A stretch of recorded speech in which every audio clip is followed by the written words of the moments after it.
Full Factory, donc voilà, c'est vraiment ton projet principal. Ça fait combien de temps que ça existe? Quel âge a Full Factory? Alors, la première étude de marché qu'on a fait sur Full Factory, ou l'idée, en tout cas les germes de cette idée, ça date d'il y a pratiquement 3 ans aujourd'hui.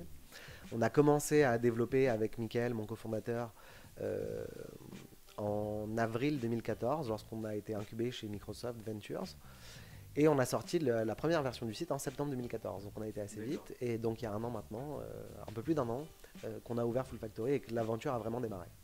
Donc, ce que tu as dit, c'est que vous avez donc eu la chance de pouvoir aller dans un incubateur de Microsoft. Comment vous avez fait pour avoir cet accès? Alors, pour l'incubateur de Microsoft, qui est celui que je connais, il y a, je crois, 3 promotions par an qui sont ouvertes à tout le monde. Il faut donc postuler. Et si votre dossier est présélectionné, vous passez un oral devant un jury qui est composé de professionnels et d'experts Microsoft euh, en accompagnement de start-up, euh, où vous allez présenter votre projet, vous allez présenter les étapes où vous en êtes, quels sont vos axes de développement et qu'est-ce que l'incubation chez Microsoft pourrait apporter. Et à la suite de ce process-là, vous êtes sélectionné ou pas. Et quand vous entrez chez Microsoft, après, voilà, c'est tous les bénéfices d'être incubé dans un grand groupe, dans un écosystème de start-up, de gens qui ont envie d'innover et qui portent à se dépasser chaque jour. C'est ça, ouais, c'est aussi l'aspect social, parce qu'il y a des gens autour de nous qui font la même chose et qui ont le même enthousiasme. Ça, j'imagine que ça joue. Quel est ton parcours d'entrepreneur? Qu'est-ce que tu as fait avant Full Factory? Alors, je crois pas être un entrepreneur. Un serial Euh, entrepreneur? non, en tout cas, c'est sûr, je suis pas un serial entrepreneur. Je crois pas non plus que j'ai le profil type de l'entrepreneur qui a 23 ans, sorti d'école ou après une première expérience va monter sa boîte et a envie d'en monter à l'infini. Euh, Moi, ça a été vraiment le projet qui m'a porté. Avant Full Factory, donc j'étais consultant en stratégie dans un spin-off de McKinsey et chez PwC également. Et c'est vraiment le projet qui m'a porté. Quand j'ai eu cette idée, donc ça vient d'Amazon Mechanical Turk aux États-Unis, quand j'ai découvert ça, je suis resté scotché, j'ai pas dormi pendant 3 jours. Et c'est plus la volonté de faire ce projet, d'innover, d'être en rupture sur la manière dont aujourd'hui on conçoit l'externalisation ou la prestation de service, plutôt que de se dire bah voilà j'ai envie d'être entrepreneur ou patron. C'est pas tellement ça qui me porte. Moi c'est clairement le projet. Alors, pour un premier projet d'entreprise, c'est super ambitieux parce que voilà, c'est pas simplement. Aujourd'hui, bon, aujourd'hui, justement, les fameux jeunes qui veulent se lancer et créer leur boîte, bah, ils veulent créer une appli ou créer un service ou voilà, ils veulent tous un peu faire la même chose dans un réseau social. Mais il y en a très peu qui reprennent un concept qui marche. Et pourtant, c'est ça souvent qui marche le mieux, c'est de prendre un concept qui marche outre-Atlantique, qui a pas encore vraiment été développé en France, et en plus un concept qui est basé sur l'humain. Donc, j'imagine que c'est voilà, c'est plus compliqué à gérer que simplement une appli ou un service. Mais euh, ouais, non, donc c'est vraiment intéressant. Euh, quel est donc c'est ton premier projet. Quelles ont été tes sources d'inspiration? Donc tu as dit que ça venait d'Amazon.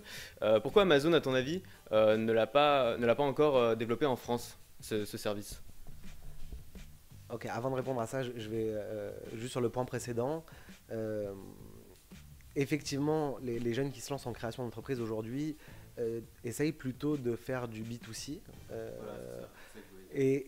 Et nous, effectivement, c'est clairement un peu moins sexy parce qu'on sert des clients, donc on est en B2B. C'est moins sexy. Mais c'est plus Il y terre a, à terre finalement, peut-être. je ne sais pas si c'est plus terre à terre ou pas. Je ne sais pas si notre concept est moins glamour quelque part que un Tinder ou un Happen. Peut-être.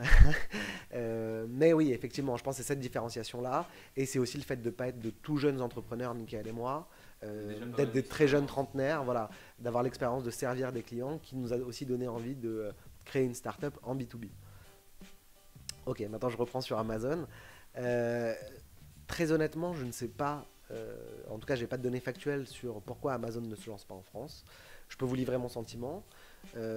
Mon sentiment, c'est que Amazon a créé Amazon Mechanical Turk pour ses besoins propres. Euh, D'accord. Initialement, quand il l'a ouvert, il n'y avait qu'un seul client dans cette usine, c'était Amazon, pour justement catégoriser des articles qui étaient vendus par des vendeurs tiers. Le problème quand des articles ne sont pas classés, c'est que quand je tape un mot-clé, je ne vais jamais trouver l'article, donc tout le monde est perdant.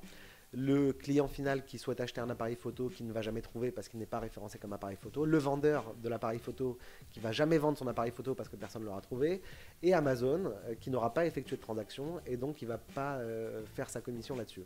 Donc ça devenait un enjeu vital pour Amazon et c'est pour ses besoins propres qu'il a créé une place de marché comme ça. Effectivement, notre modèle s'inspire en termes de distribution de tâches. Néanmoins, on a énormément de différences avec Amazon depuis notre éthique, qui est par exemple de limiter les gains, de toujours proposer entre 10 et 15 euros de l'heure à nos fouleurs, de n'avoir que des contributeurs français, là où chez Amazon, il y a beaucoup de contributeurs étrangers et indiens en particulier. Donc on a énormément de différences éthiques, mais on a aussi des différences en termes de proposition de services. Là où nous, on propose des certifications sur mesure, on propose de la validation automatique, et ça, Amazon ne le propose pas. Donc on essaye d'aller plus loin dans la proposition de service, de se dire, bah voilà, on va tenir clairement notre promesse, une vraie promesse d'externalisation en 3 clics, de manière facilitée, là où Amazon, voilà, c'est assez complexe pour mettre en ligne des projets. Savoir pourquoi est-ce qu'ils ne se lancent pas en France, j'en ai aucune idée. Donc encore une fois, à mon sens, c'était pour leurs besoins propres. Ça représente une fraction de pourcentage de leur chiffre d'affaires. Je ne sais pas s'ils ont extrêmement envie d'investir là-dessus, de quelque part brouiller aussi les pistes sur leur image, sur ce qu'ils font, sur la marque. Donc voilà quelques-unes des raisons qui me font penser que pour le moment, ils ne souhaitent pas non seulement venir en France, mais même se déployer, ne serait-ce qu'au Canada ou au Mexique. D'accord, bon, une question très simple. À part Full Factory, est-ce que tu as d'autres projets ou est-ce que tu as des envies de projets futurs? Alors je dors déjà assez peu, je ne sais pas si ça se voit, mais non, Full Factory c'est un job à plein temps, c'est un job passionnant Qui a de l'avenir en plus, parce qu'il n'y a pas beaucoup de concurrents. Ça, le temps nous le dira, des concurrents ils peuvent se créer demain, après-demain. Ce qui est sûr, je crois fermement qu'on est sur des tendances de marché, le collaboratif, l'externalisation, la scalabilité des choses, la gamification côté fouleur, le fait de faire que ça devienne un jeu. Donc on est sur des tendances qui sont des tendances actuelles, on y croit fermement. Savoir si ça va marcher ou pas, le temps nous le dira. Et évidemment, on espère que oui, évidemment, on y croit, mais évidemment, personne ne peut présumer du succès ou non d'un concept. Mais là, c'est une boîte qui tourne déjà, c'est plus un projet, il y a vraiment des clients. Voilà, tout à fait. Mais c'est aussi le fait de lancer une startup en B2B, c'est que à partir du premier mois, on a ouvert, on a déjà commencé à facturer des clients. C'est-à-dire qu'on a eu des clients très rapidement. Alors, je ne sais pas si ça veut dire que notre proposition de valeur est fabuleuse ou si on a tout de suite réussi à convaincre les premiers utilisateurs, mais il n'y a pas eu un mois où on n'a pas fait de chiffre d'affaires. Donc, effectivement, de ce point de vue-là, pour nous, les indicateurs sont au vert.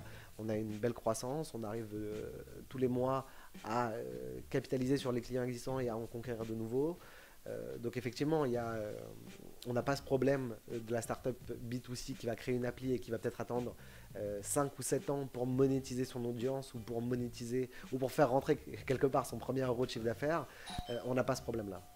Bon alors merci Daniel, c'était super intéressant. Dernière question tout simplement, tu as une entreprise, même si tu ne te définis pas totalement comme entrepreneur, tu es un entrepreneur et tu as une entreprise qui fonctionne et qui est vraiment terre à terre, est-ce que tu auras un conseil à donner aux débutants qui se lancent et qui veulent créer leur propre boîte? C'est toujours hyper présomptueux de dire qu'on va donner un conseil. Plus je rencontre de gens dans l'écosystème des startups, plus je me dis qu'il n'y a pas vraiment de règles à suivre. L'important, c'est de se lancer rapidement. Le seul conseil que je donnerais, c'est celui de sortir son produit rapidement, de faire des cycles extrêmement courts, d'aller tout de suite se confronter au marché. Je ne sais pas quels sont les conseils pour réussir. En tout cas, il y a une constante chez les gens qui finalement vont échouer ou vont pivoter, c'est qu'ils vont vouloir tout de suite avoir le produit incroyable, qu'ils vont passer 1 ou 2 ans à faire du produit sans jamais se confronter à la réalité de leurs clients. Notre philosophie, et j'y crois, mais après chacun prend ce conseil comme il le veut, c'est de faire des cycles de développement courts, de toujours rester au contact du client, de comprendre son besoin, de comprendre c'est quoi la prochaine feature dont il a besoin, mais pas de présager de cette feature, parce que le temps de développer tout ce à quoi on pense, finalement le marché a bougé, ou notre produit est complètement dans les choux et on ne peut plus s'y retrouver. Voilà. Alors ouais, bon moi j'ai pas ton expérience, mais je suis totalement d'accord avec toi. C'est-à-dire qu'il vaut peut-être mieux lancer un produit très simple, même pas totalement fini, au moins pour tester le marché, pour voilà, voir la température de l'eau, récolter les feedbacks et ensuite l'améliorer et voilà, créer quelque chose comme Full Factory. Donc voilà, on est désolé que ce soit fermé pour l'instant Full Factory. On espère que ça va réouvrir très vite. En tout cas, ça montre que ça a beaucoup de succès, que le concept marche très bien. Et j'espère qu'on te reverra très vite parmi le top des entrepreneurs français. Daniel, et merci beaucoup d'avoir accepté cette interview pour travailler à domicile.fr. Grand plaisir. Au revoir. Au revoir.